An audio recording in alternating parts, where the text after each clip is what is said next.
Christine, binastos nga ba ang pagpanaw ni Sunshine dahil dito? Sentro ngayon ng matinding kontrobersiya ang aktres na si Christine Reyes dahil sa ginawa niyang ito na may kaugnayan sa pagpanaw ng Meteor Garden star na si Barbie Sue. Marami ang nagduluksa sa biglaang pagkawala ng Taiwanese actress na si Barbie na sumakibilang buhay noong February 2, 2025 sa edad na 48 dahil sa pneumonia. Isa siya sa mga pinaka-iconic na artista sa buong Asia, kaya hindi na nakapagtataka na maging ang ilang personalidad sa showbiz ay nagpahayag ng kanilang pakikiramay. Kabilang narito ang aktres na si Christine Reyes na minsan na ring personal na nakilala si Barbie. Kasunod nga ng balitang pagpanaw ni Barbie, nagbahagi si Christine isang throwback photo nila ng yumaong aktres sa kanyang social media nitong February 5.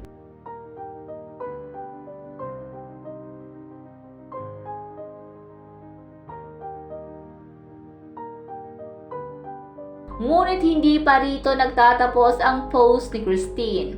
Kasabay kasi ng kanyang mensahe ng pakikiramay ay binati rin niya ang kanyang sarili na ika-36 na kaarawan sa parehong post.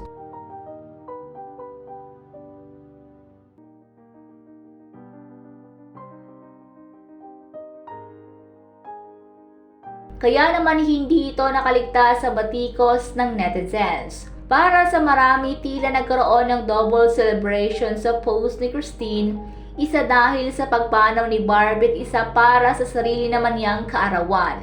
Sa social media, samot-saring reaksyon ang natanggap ni Christine. Ayon sa isang netizen, hindi raw nila alam ang kanilang nararamdaman kung malulungkot ba sila o magiging masaya dahil kaarawan ni Christine. Giit pa nila sana raw ay magkaibang post na lang ang pag-alala ni Christine kay Barbie at sa kanyang kaarawan bilang respeto na lang sa pagpanaw ng aktres. Ilang netizens din ang nagsabi na papansin naman si Christine dahil talagang sinabay pa niya ang post niya tungkol kay Barbie at birthday niya.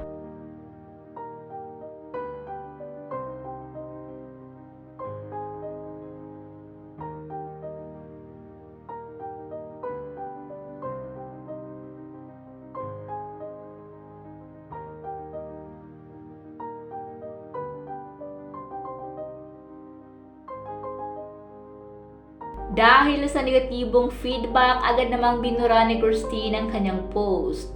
Ngunit sa kanyang Instagram story, may patutsyada si Christine sa aniyay mga feeling perfect o mano.